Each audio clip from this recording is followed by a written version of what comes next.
오늘 저희들은 바울의 13편의 그 편지 중에 마지막 편지를 다루게 됩니다. 이 사도 바울은 그 AD 34년쯤에 다메섹 가는 길에 예수님을 만나고 난 다음에 한 2, 3년 정도 준비를 하고, 그리고 열심히 20년 동안 그 달려왔는데 드디어 이제 그 삶의 마지막에 도달하게 된 것입니다. 이분이 적극적으로 사역을 한 기간은 한 20년쯤 되어집니다. 그러니까 34년쯤 부름받아서 47년쯤 일하시고, 이분이 AD 67년쯤에 순교하시게 되거든요. 그 달려갈 길 정말 열심히 20년 동안 달려왔는데, 그런데 결국 바울도 그 모든 일들을 마무리할 때가 온 것입니다.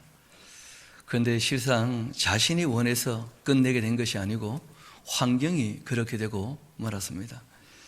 우리가 지난 시간 살펴봤던 것처럼 이 바울은 로마에 처음에 가택연금되어 있다가 2년 동안 훈련하게 되어졌고, 그리고 이 참된 이 복음과 또 예수님에 대한 이야기와 또 주님이 세우신 교회에 대해서 모든 교회에 다시 한번 알리고 정리하고, 그렇게 이제 일하던 중에 놓고 왔던 이 에베소 교회의 디모데, 그리고 또 그리스에 있는 디도에게 편지를 보내면서 주님의 교회에 이런 일꾼들을 세우고 이렇게 주님의 몸된 교회를 돌봐주면 좋겠다 하고 부탁을 내렸습니다.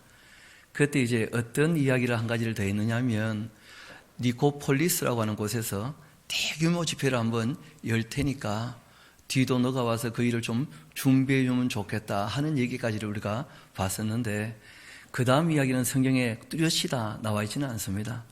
근데 우리가 충분히 미루어 볼 수 있는 것은, 그때 그 집회를 열고 난 다음에 이 집회가 불법 집회로서 문제가 되어집니다.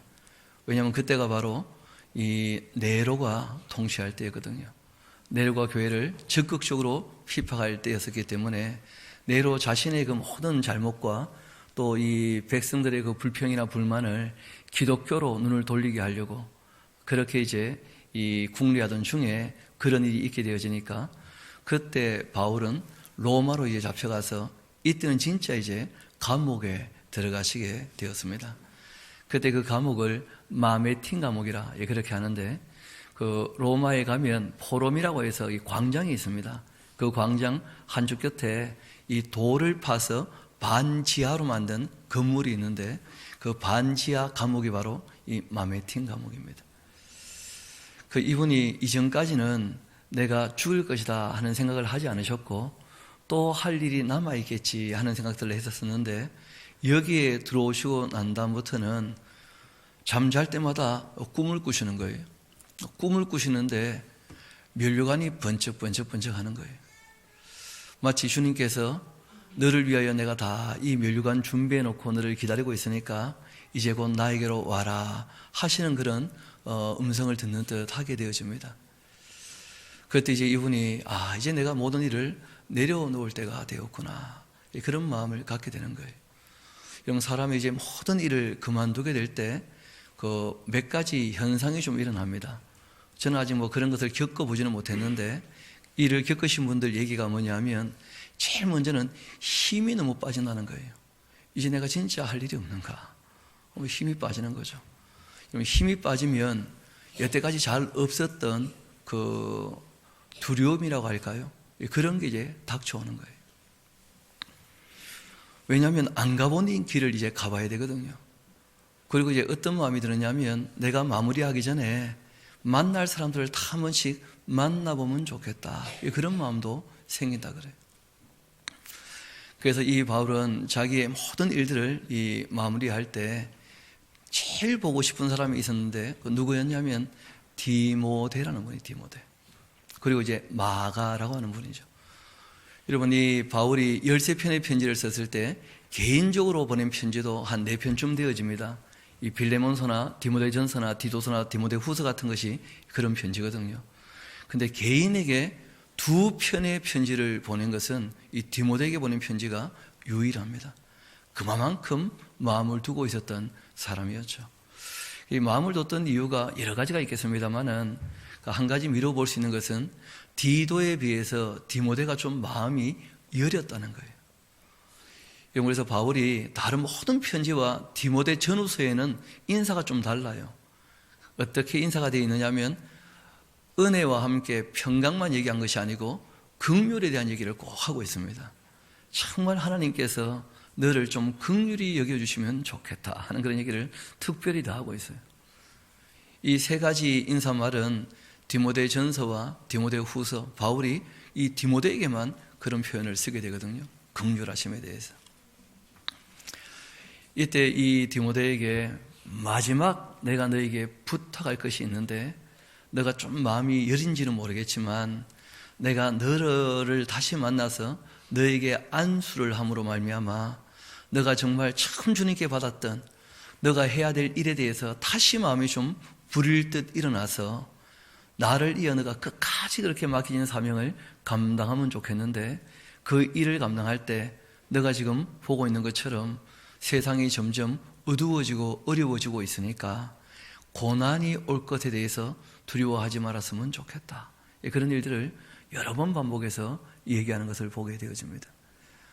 이 바울이 죽음을 앞두고 유언으로 남겼던 이 내용들 우리가 오늘 이제 아침 그리고 또 찬양 예배 때 함께 살펴보고자 하는데 여러분 이 글은 말씀드렸던 것처럼 아주 개인적인 그 편지인 것처럼 보입니다만은 그러나 이 편지를 성령 하나님께서 성경되게 하셨다는 것을 꼭 기억하셔야 됩니다. 바꿔 말하면 이 편지는 디모데에게만 국한된 얘기가 아니라 정말 하나님의 사람이 디모데처럼 주님을 섬기고 살아가는 하나님을 경외하는 모든 사람들이 꼭 들어야 될 말씀이기 때문에 지금 우리에게도 동일하게 말씀하시는 내용인 줄 믿고 우리가 함께 살펴보기를 소망합니다. 정말 이 유언은 뭐 그런 말이 있잖아요. 청개구리도 유언은 들어준다 그런 말이 있습니다. 그렇지 않습니까? 정말 이 유언은 새기고 새겨야 될 그런 말씀일 것입니다. 우리 디모데 후서 1장 1절부터 차근차근 내용을 좀 살펴보도록 하십시다. 하나님의 뜻으로 말미암았다. 하나님께로부터 사명을 받은 것이다 하고 이제 바울은 자기 입장을 얘기하죠.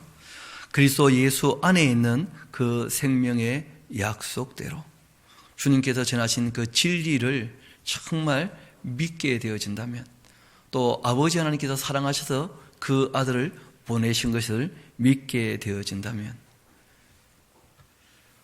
거기에 정말 우리의 영생에 대한 소망이 있는 것이죠. 그리스도 예수 안에 있는 생명의 약속 그대로 그리스도 예수의 사도가 된 바울은 사랑하는 아들 디모데에게 편지를 한다. 하나님 아버지와 그리스도 예수 우리 주께로부터 은혜, 이 카리스와 이 긍휼, 엘리오세와 평강 이것이 너에게 있기를 바란다 하고 얘기를 하는 거예요. 이 긍휼을 굳이 얘기하는 이유가 시대가 너무 어두워졌다 하는 것이 있고 또 이 디모데가 일하는 곳이 이 에베소인데 그 에베소가 생각만큼 그렇게 호락호락한 곳이 아니었다는 거예요. 여러분 잘 아시는 것처럼 여기는 무려 120개 나라가 기둥을 바쳐가지고 아데미 여신상을 만든 곳이기도 하고 또 학문이 있는 사람들이 많았던 곳입니다. 그게 참 처음에는 분위기 좋은 줄 몰랐는데 시간이 점점 지나면서 사람들이 사설이 점점 많아지고 그리고 또 지식만을 추구하다 보니까 어떻게 보면 이 사랑이라고 하는 이 표현되어지는 그런 부분들이 좀 약했던 것 같아요. 여러분 실제로 바울이 이 편지를 보내고 난 다음에 한 30년쯤 지나게 되었을 때 요한계시록이 기록되거든요. 거기 보면 에베소 교회에 이런 표현을 합니다. 너희들이 첫사랑의 행위를 잊어버렸도다. 그 사랑을 회복해야 될 터인데 그렇게 이제 안타깝게 말씀하시는 내용을 보게 됩니다. 실제로 또 이 사랑도 없어지니까 나중에는 진리도 변질되고 말아요. 여러분 잘 아시는 것처럼 431년쯤 되었을 때 이 에베소 교회에서 그 회의가 있게 되었는데 그때 그 마리아를 예수님의 그 인성의 어머니가 아니라 신성의 어머니로 얘기하게 되어지면서 지금 우리가 보고 있는 로만 카톨릭의 그 토대가 그때 놓이게 되어져요. 마치 이 마리아가 하나님쯤 되는 것처럼, 하나님의 어머니니까. 참 안타까운 얘기지만 그렇게 흘러가고 말았다는 거예요. 그러니까 이 디모데가 일할 때에도 참 평안하고 조용하고 안정적인 곳인 줄 알았었는데 일이 결코 그렇지가 않았던 것이죠. 그래서 이분이 너에게 정말 하나님께서 긍휼을 베풀어 주시기를 원한다, 이런 마음이 더 있었던 것 같아요. 3절을 봅시다. 내가 밤낮 간구하는 가운데 쉬지 않고 너를 생각할 수밖에 없다. 그리고 내가 너를 생각할 때마다 내가 정말 깨끗한 양심을 가지고 조상적부터 섬겨오던 그 하나님께 내가 감사하게 되어진다. 그 디모데를 생각할 때마다 하나님께 감사가 되는 거예요. 내가 어쩌다가 이런 사람을 만나서 함께 일하게 되었는가? 내가 모든 것을 정말 다 맡길 수 있는 사람을 내가 만날 수 있다니 안심하고 너무 하나님께 감사하게 된다는 거예요. 어떤 욕심이 아니라 깨끗한 양심을 가지고 하나님 앞에 섰을 때에도 디모데를 생각하기만 하면 너무 감사한 거예요. 여러분, 혹시 그런 관계를 맺고 있는 사람이 있으십니까? 누구를 생각만 해도 너무 감사하다, 하나님께. 내가 이런 사람을 만난 것은 내 인생에 너무 큰 복이다. 그럴 만한 사람이 있게 되기를 소망합니다. 그런 관계가 있게 된다면 정말 이 인생에 별로 후회가 없겠죠. 이분이 감사할 때 뭐가 생각나느냐 하면 디모데의 눈물이 생각나는 게, 눈물이. 여러분, 성경을 보면 눈물이 있는 사람들이 종종 있습니다. 예수님도 눈물이 있으셨다 그러죠, 그렇죠? 바울도 실제로 눈물이 많았던 사람입니다. 디모데도 마찬가지였어요. 여러분, 사람에게는 지성과 이성도 있지만 감정도 있죠, 감정. 이 감정이 풍성해야 사람이 좀 괜찮습니다. 여러분, 눈물 없는 사람을 어떻게 얘기하죠? 피도 눈물도 없다. 그래 봐봐요. 그거 아주 못된 사람 아니에요. 사람이 좀 정이 있고 사랑이 있고 감성이 좀 풍성하고 그렇게 해야 될 터인데, 그 바울은 이 디모데를 생각할 때마다 그게 너무 고마운 거예요. 참 따뜻하게 또 눈물로 그렇게 풍성한 감성으로 자기를 만나주니까 그게 너무 고마웠던 것이죠. 그래서 하나님께 감사하게 됩니다. 너의 눈물을 생각하여 내가 너 보기를 내가 원하고 있다. 꼭 좀 만나보면 좋겠다. 다시 한번 죽기 전에. 그렇게 해서 내 기쁨이 가득하면 좋겠다. 이런 바울이 평소에 이렇게 잘 하지 않지 않습니까? 로마서를 보면 자기 기쁨을 추구하겠답니까? 상대의 유익을 위하여 자기가 기쁨을 포기하겠다고 얘기합니까? 상대의 유익을 위해서 늘 자기 기쁨을 포기하고 살았던 분이시거든요. 그런데 이분이 죽음을 앞에 두니까 좀 약해지신 부분이 있는 거예요. 죽기 전에는 좀 너가 고생하더라도 내가 좀 기분 좋으면 좋겠다. 와라 임마. 그렇게 얘기하는 거예요, 바울이. 정말 늙으신 거죠, 그렇죠? 죽음을 앞두고 그런 마음을 갖는 거예요. 이런 마음은 젊은 사람들에게는 별로 와닿지 않습니다. 죽는 게 뭔지 알 수가 있어요 말이죠. 젊은 친구들은 죽는 걸 떠나서 아픈 게 뭔지도 잘 몰라요. 아니, 어떻게 하룻밤 지새웠다고 피곤합니까? 우리는 생생한데 아직도 놀 것도 많고 할 것도 많은데 뭐 그러지 않겠어요? 근데 어제도 어떤 분이 오셔서 그러시더라고요. 목사님, 저도 60 되기 전에는 그런 생각 안 해봤는데 60 좀 넘어가니까 죽음이 눈앞에 어른거리는 것 같아요 하면서 자꾸 생각이 바뀐다는 거예요. 어른들이 뭐 건강 얘기하고 할 때 그거 참 마음에 두지도 않았었는데 요즘에는 TV 볼 때마다 건강 프로그램 보면 받아 적으면서 공부한다는 거예요. 받아 적으면서. 그럼 뭐 이렇게 얘기해도 젊은 친구들은 아직 잘 와닿지 않는 것이죠. 그렇게 될 때가 또 온다는 거예요. 사람들이 마음이 바뀝니다. 실제로. 이 바울도 죽음을 앞두고서는 너 봐서 내가 좀 기쁨을 좀 찾으면 좋겠다. 그런 얘기를 해요. 노 사도의 그런 마음이 좀 헤아려지는 것이죠.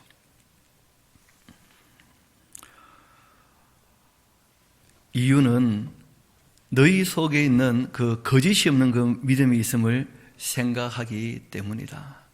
그러니까 이 바울이 디모데를 생각할 때 눈물과 함께 뭘 생각합니까? 이 사람은 거짓이 없는 사람이라는 거예요.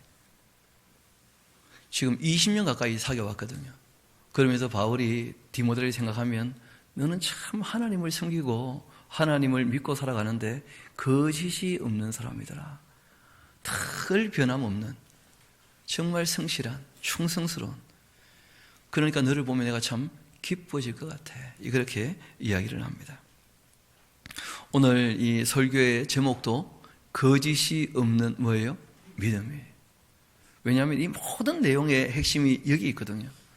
우리가 하나님을 믿고 그 사랑이 정말 믿어지고 그 사랑으로 그 아들이 오신 게 믿어지고 그 아들이 우리의 죄값을 치기 위하여 죽으신 게 믿어지고 그분이 우리에게 영생의 소망을 주시려고 부활하신 게 확실히 믿어지고 그 예수님으로 말미암아 하나님께도 우리 아버지 되신 것이 확인되어지고 그게 확실히 믿어졌다면 거기에 대해서 변함이 없어야 될 것입니다. 변질이 없어야 될 거예요. 또 그 내용 중에 거짓이 없어야 될 것입니다.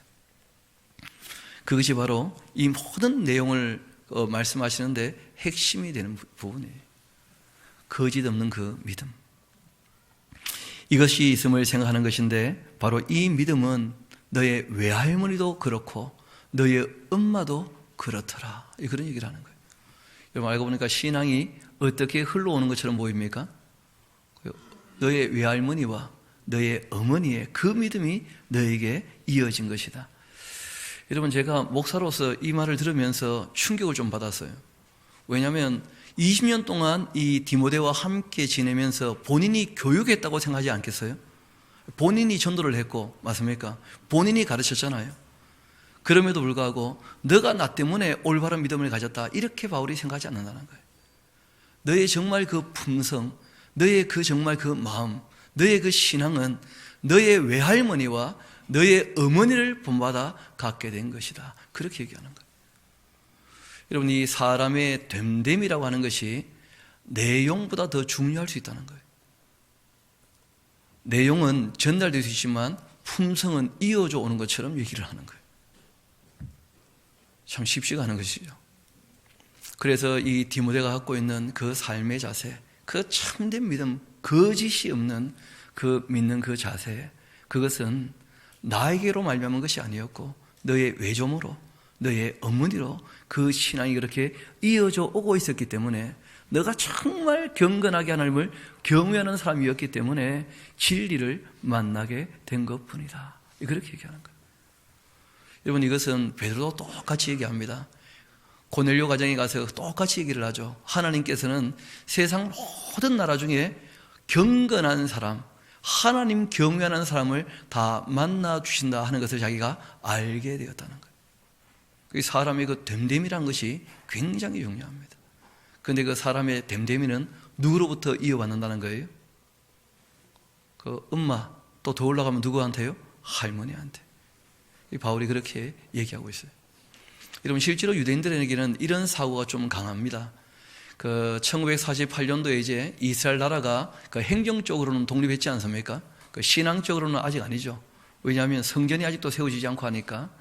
그런데 그렇게 돌아오게 될 때 누가 유대인이냐 이게 이제 문제가 되는 거 아니겠어요? 그때 이제 모계를 가지고 그들의 그 신앙을 확인해 줬다는 거예요. 부계가 아니고. 우리 같으면 보통 아버지 핏줄로 이렇게 가문이 이어진다고 생각을 하지 않습니까? 유대인들은 좀 달라요. 신앙은 적어도 어머니를 따라서 신앙이 이어진다 이렇게 보는 거예요. 그래서 아버지가 이방인이고 어머니가 유대인이면 이 아이는 그냥 유대인이에요. 반면에 아버지가 유대인이고 엄마가 이 외국인이다 그러면 이 아이는 아직 유대인이 아니라는 거예요. 그러니까 이런 생각은 굉장히 이 깊은 생각인데 역사가 있는 생각인데 그 정말 아이들의 그 품성은 누구 영향을 많이 받는다는 거예요? 엄마의 영향을 많이 받는다. 엄마의. 요즘 이제 엄마들이 아기들을 놓고 많이 기르고 있고 이제 아기가 자꾸 태어나지 않습니까? 그래서 특별히 드리는 말씀이에요. 엄마의 그 품성을 애가 많이 본받게 된다. 꼭 기억하시면 좋겠습니다. 그러므로 나는 내가 나의 그 안수함으로 너의 속에 있는 그 하나님의 은사를 다시 어떻게 해요? 불일듯. 안수라고 하는 말이 손을 얻는다 하는 표현이기도 합니다만은, 안수라는 말이 원어적인 의미에서는 무엇을 좀 전해주고 싶다 이런 표현일 수도 있어요. 그러니까 특별히 만나가지고 안수한다는 말은 내가 가지고 있는 이 열정, 이것을 너에게 좀 전해주고 싶다. 이걸 아주 직접적인 표현으로 하는 거예요. 안수. 내가 나의 안수함으로써 너의 속에 있는 무엇을요?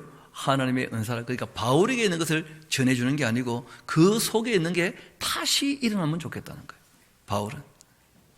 왜냐하면 똑같은 마음을 갖고 있으니까요. 그렇게 은사를 다시 부를듯하게 하기 위하여 너로 마게 한다고요? 그러니까 무슨 능력이 전이된다 그런 의미가 아니에요. 만나서 내가 너에게 손을 놓고 너가 너를 위해서 기도하고 할 때 나에게 있는 그 열정, 이 열정이 너희 속에도 있을 텐데 이 하나님께도 맡겨진 그 사명, 그것이 다시 좀 불일 듯 일어나면 좋겠다. 왜냐하면 이 디모데가 일하는 곳이 에베소잖아요. 그 에베소는 또 타 학자들이고 이런 곳이니까 조금 어떻습니까? 분위기가 냉랭하다는 거예요. 그래서 뭔가 좀 뜨거운 열정이 있으면 좋겠다. 일을 할 때. 그런 게 좀 있어야 활력도 좀 생기고 따뜻해야 사람들이 어떻게 됩니까? 모이기도 하고 그러기를 원한다는 거예요. 그 내용은 뒤에 나옵니다. 하나님이 우리에게 주신 것은 두려워하는 마음이 아니라는 거예요. 왜 이런 말씀하시죠? 디모데에게 두려움이 지금 있는 거예요. 왜냐하면 핍박이 일어났고 또 아버지처럼 여기는 바울이 어떻게 됐습니까? 감옥에 들어가기도 했고, 그럴 때 이제 디도는 그런 거 별로 그렇게 어렵게 생각하지 않거든요. 디도는. 근데 디모데는 그것 때문에 마음이 많이 약해질 수 있다고 보는 거예요, 바울이. 그래서 이 두려워하는 마음은 아니다. 오직 뭐라고요? 능력과 사랑과 절제하는 마음 아니겠느냐. 이런 것이 너에게 다시 불일 듯 일어나게 된다면 참 좋겠다 하고 이제 바울이 얘기합니다. 그러므로 너는 내가 우리 주를 증언함과 또 주를 위하여 갇힌 자 된 나를 부끄러워하지 말았으면 좋겠다. 이게 다 이 디모데의 성품 때문에 감옥에 들어가기만 하면 디모데는 어떤 마음을 갖습니까? 저분이 대체 무슨 짓을 하셨는가? 그 부끄러워하는 마음이 있을 수 있다는 거예요. 그래서 너가 내가 왜 갇혔는지 알지 않냐? 그 부끄러워할 일이 전혀 아니지 않느냐? 두려워하지도 말고 부끄러워하지도 말아라. 그런 것이죠. 오직 하나님의 그 능력을 따라서 복음과 함께 뭘 받으라고요? 고난을. 그러니까 내가 당하는 이 고난을 보고 너가 실족하거나 두려워하거나 부끄러워하거나 그렇게 하지 말고 너도 나처럼 주님의 일을 할 때 복음과 함께 뭐가 있다는 거예요? 고난이 따라올 거라는 거예요. 하나님이 우리를 구원하시고 거룩하신 소명으로 부르신 것은 우리의 행위대로 하신 것이 아니지 않는가? 하나님의 은혜에 속한 거예요. 여러분, 이 구원이라고 하는 것, 이것은 우리에게 근거가 있습니까? 하나님께 근거가 있는 것입니까? 하나님께 근거가 있는 거예요. 그래서 우리의 행위 때문에 뭐가 된 것이 아니라는 거예요. 하나님께서 긍휼하심으로 말미암아서, 사랑하심으로 말미암아서, 은혜를 베푸심으로 말미암아, 그 진리를 주심으로 말미암아 모든 게 이루어진 것입니다. 오직 자기의 뜻과 영원 전부터 그리스도 예수 안에서 우리에게 주신 그 은혜로 하신 것이다. 이제는 우리 구주 그리스도 예수의 나타나심으로 말미암아 그 은혜가 나타났다는 거예요. 그 진리가 나타났다는 거예요. 그 사랑이 나타났다는 거예요.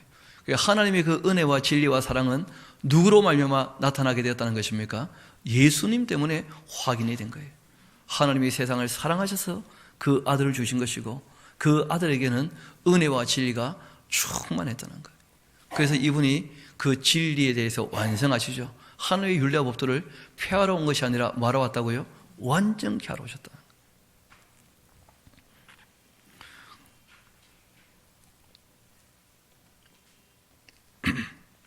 10절을 봅시다. 이제는 우리 구주 그리스도 예수의 나타나심으로 말미암아 나타나게 되었으니 그는 사망을 패하셨고 복음으로써 그 생명과 썩지 아니할 것을 드러내신지라. 내가 이 복음을 위해서 선포자와 사도와 교사로 세우심을 입었다.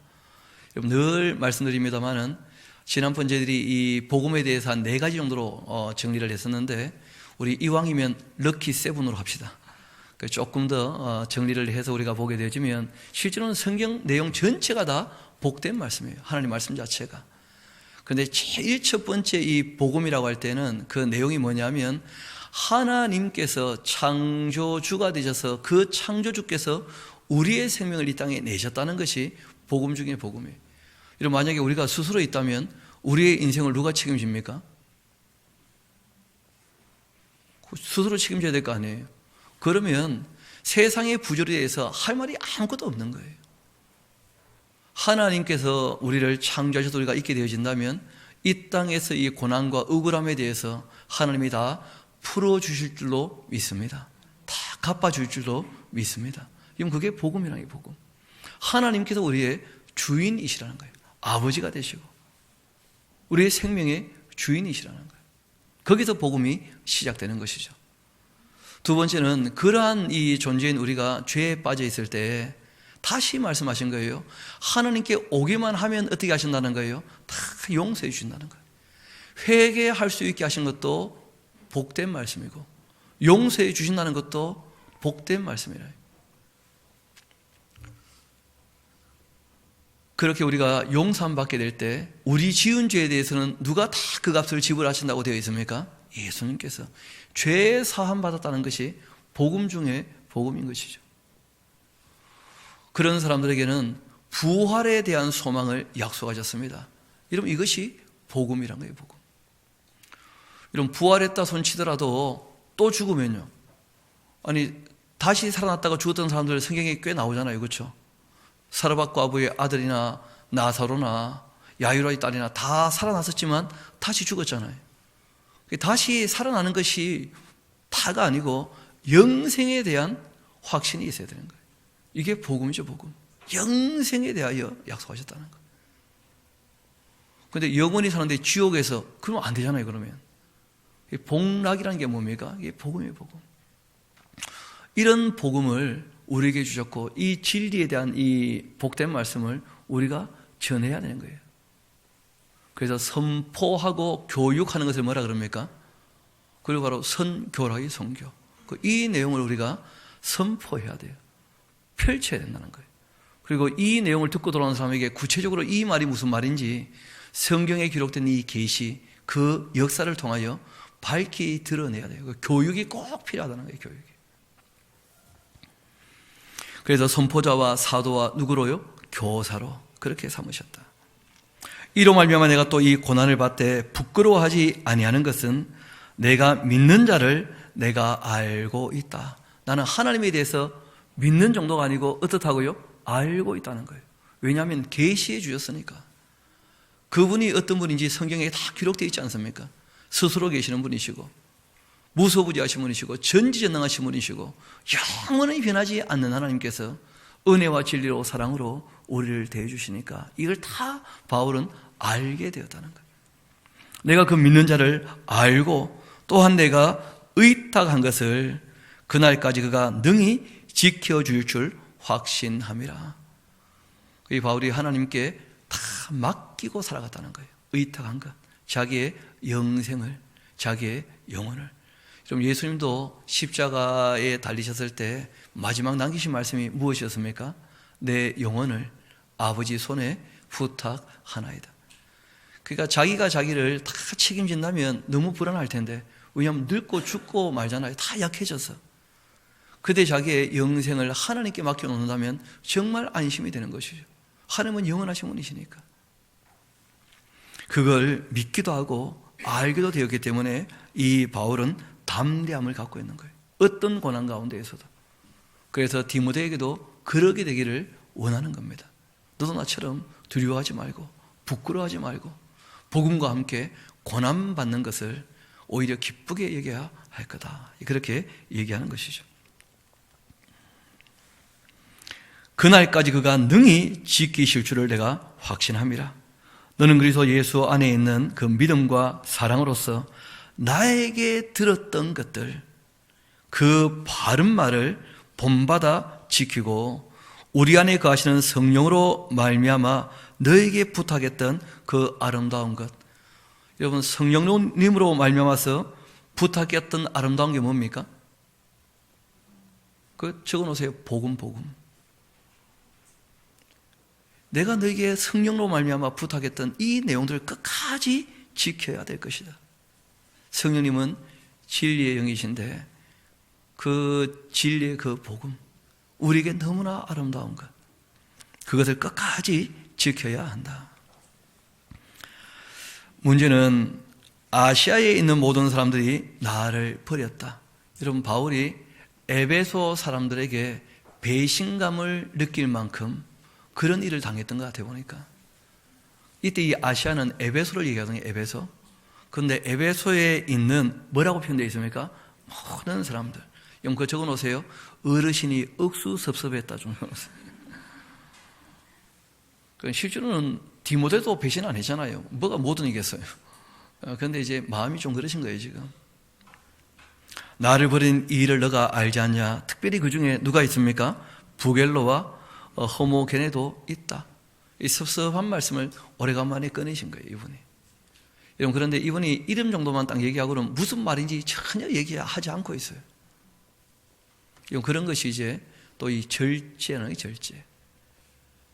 남에 대해서 무슨 흉허물을 얘기할 마음은 전혀 없고, 이런 얘기를 굳이 꺼낸 이유는 그런 사람들 너도 어떻게 하라고요? 조심할 필요가 있다.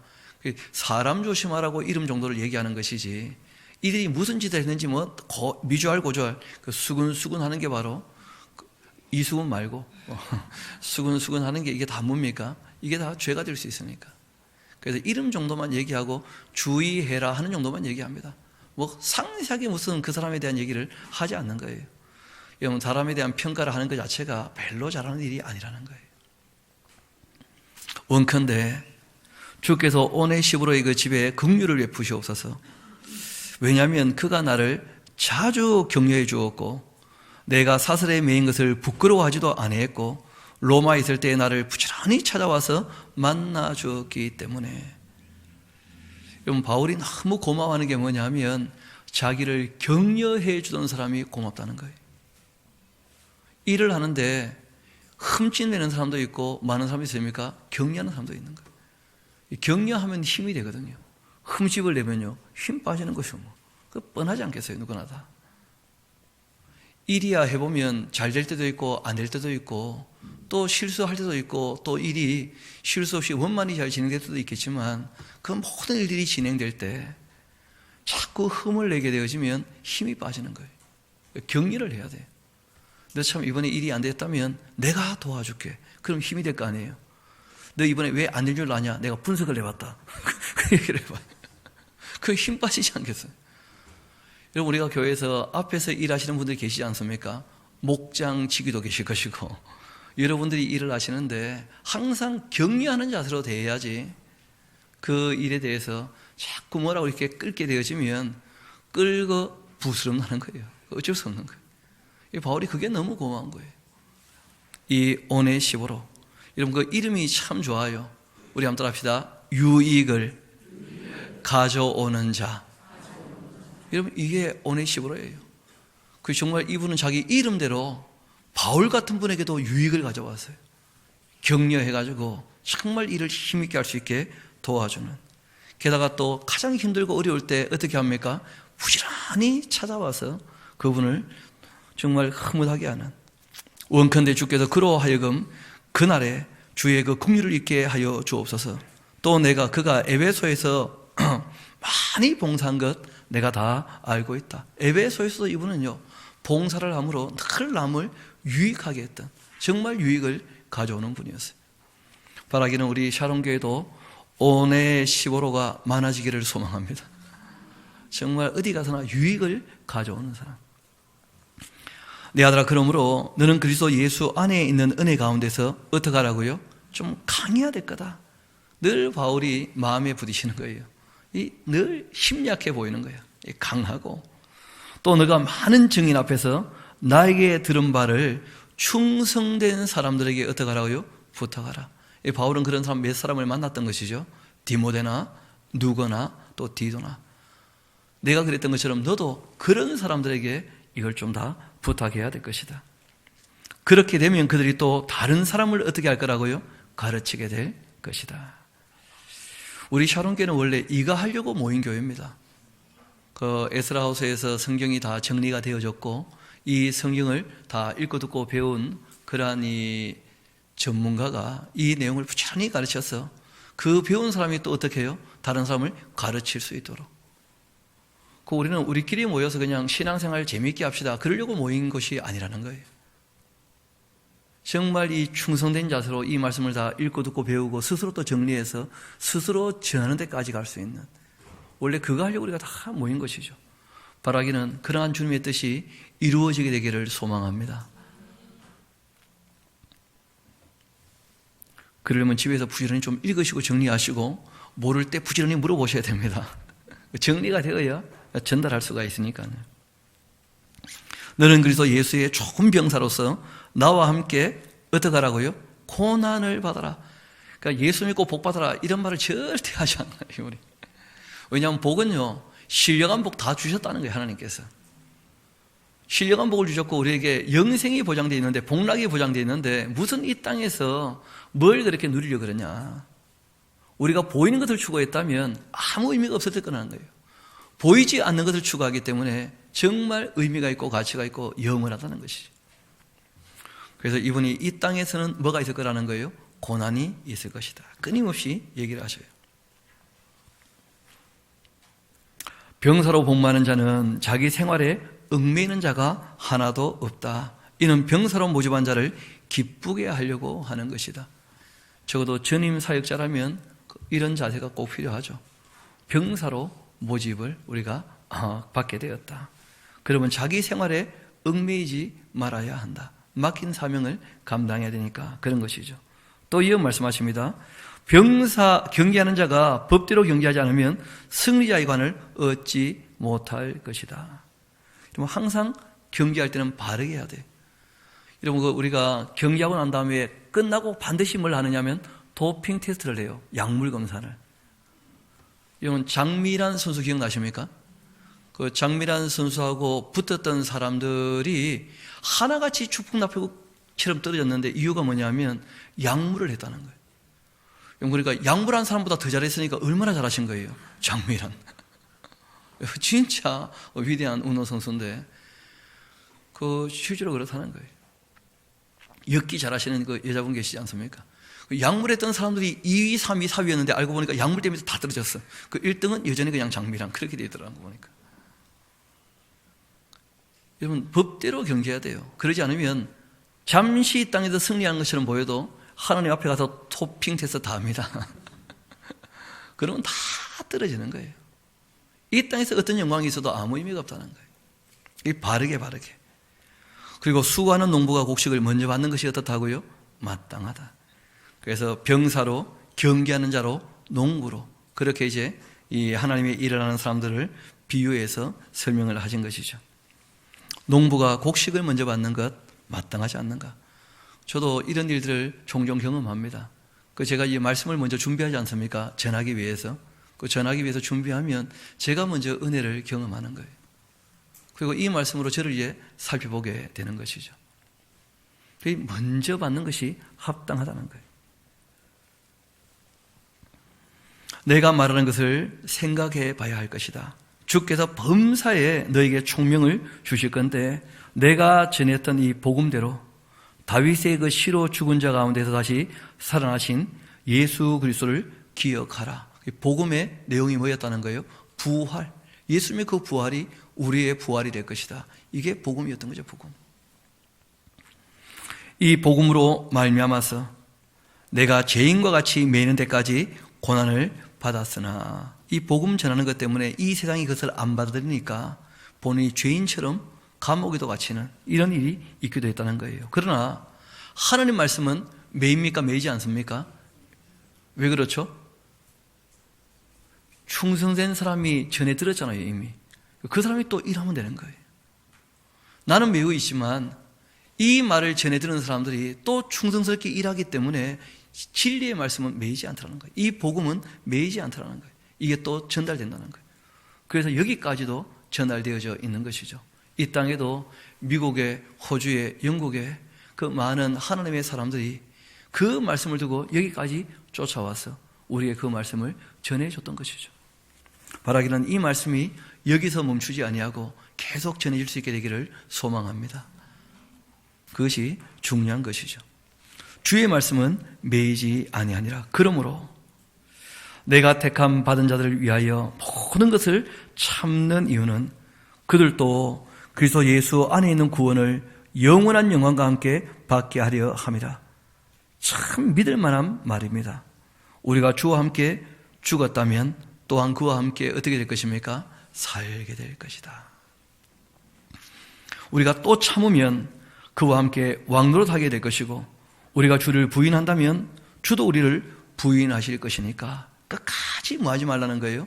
배신하지 마라. 이 부탁을 하신 거예요. 우리는 밑봉이 없을지라도 주는 항상 믿으시니 자기를 부인하실 수가 없다. 사람은 믿을 만한 존재라는 겁니까? 믿지 못할 존재라는 겁니까? 바울이 본인도 얘기하는 거예요. 우리에게는 믿음이 없다는 거예요. 왜냐하면 본인도 나이가 늙고 죽음을 눈앞에 두고 보니까 마음이 지금 좀 약해집니까? 안 약해집니까? 자기가 자기를 봤어요. 인간은 다 약해지는 존재고 끝나는 존재예요. 이 땅에서. 우리 주님만이 영원하신 분이죠. 그래서 우리가 그분에게 우리의 삶을 을타게 놓아야지, 자기가 자기의 삶을 끝까지 책임지겠다, 끝까지 책임지지 못합니다. 우리가 책임감을 가지고 이 땅에 살아가야 되지만 끝날 때가 반드시 온다는 거예요. 우리가 어찌할 수 없을 때가 반드시 온다는 거예요. 그래서 그 전에 우리가 겸손하게 주님 앞에 무릎을 꿇어야 합니다. 너는 그들로 이 일을 기억하게 하며 절대 뭐 하지 말라고요? 말다툼 좀 하지 말라고. 하나님 앞에서 어떻게 해요? 엄하게 명령하라 하신 거예요. 그러니까 말다툼 하지 말라는 것은 어떻게 명하라고요? 엄하게. 이 절대 교회에서는 이런 것이 있으면 안 되는 거예요. 그래서 교회 안에서는 절대 다투지 않도록, 하나님 일하는 가장 쉬운 방법이죠. 싸우지 않고 일하는 거. 왜냐하면 싸우게 되어지면 평화가 깨어져요. 그러면 모든 좋은 게 다 사라지고 맙니다. 이런 평화를 깨트려서는 평화보다 더 좋은 것을 얻을 수가 없다는 거예요. 절대 평화를 깨트리지 않도록, 싸우지 않도록, 말다툼하지 않도록. 바라기는 이 교회뿐 아니라 가정에서도 말다툼이 사라지게 되기를 소망합니다. 그 말다툼 때문에 마음 상하고 힘들어지고 어려워지는 것이거든요. 말다툼 안 하려면 입을 닫는 수밖에 방법이 없습니까? 아닙니다. 이 마음을 넓히세요. 마음을 좀 부드럽게 따뜻하게 넓히면 다툼이 좀 사라질 텐데요. 왜냐하면 이 말다툼은요, 유익이 하나도 없어요. 도리어 듣는 자들을 어떻게 합니까? 망하게 하는 거예요. 망하게. 여러분, 어떤 분이 교회에 처음 오셨는데 교회 안에서 서로 싸워봐봐요. 그럼 거기 남아있고 싶겠습니까? 나가고 싶겠습니까? 나가고 싶은 거예요. 다. 절대 다툼이 없도록. 뭐 저희 교회는 그렇지 않습니다만 저쪽에 이 지구 반대편에 있는 교회에 세 군데 때문에 다툼이 생긴다 그래요. 제일 먼저가 어디냐면 주방. 주방에서만 안 싸우면 아무 문제가 없는데 주방. 그리고 또 한 군데가 어디냐면 성가대. 또 한 군데가 어디냐면 단회. 이 세 개만 안 싸우면 돼요. 여기만 조용하면 거의 다 조용하거든요. 여기가 시끄러우면 다 시끄러운 거예요. 제가 이 화요일마다 성령교회 가지 않습니까? 그래서 성령교회에서 이제 얘기를 하다가 그 얘기가 잠깐 나왔어요. 주방이 조용해야 된다고. 그랬더니 우리는 조용한데요 그러더라고. 누가 뭐라 했습니까? 한마디 더 했죠. 좀 찔립니까? 거기가 조용하면 돼요. 그리고 정말 당회가 또 이 성가대가 조용하면 다 조용한 거예요.